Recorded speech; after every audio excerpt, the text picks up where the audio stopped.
قرآن کی سب سے زیادہ ڈرانے والی آیت وہ ہے فَمَن يَعْمَلْ مِثْقَالَ ذَرَّةٍ خَيْرًا يَرَهُ وَمَن يَعْمَلْ مِثْقَالَ ذَرَّةٍ شَرًّا يَرَهُ۔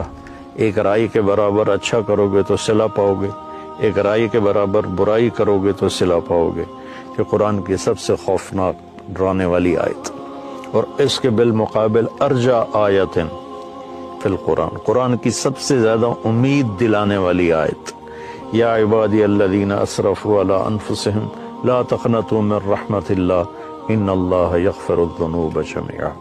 کہ اے میرے نافرمان بندو جنہوں نے اپنے نفسوں پہ ظلم کیا، اللہ کی رحمت سے مایوس نہ ہو، تم توبہ کرو میں ساری معاف کر دوں گا۔ توبہ شرط ہے کہ ساری معاف کر دوں گا۔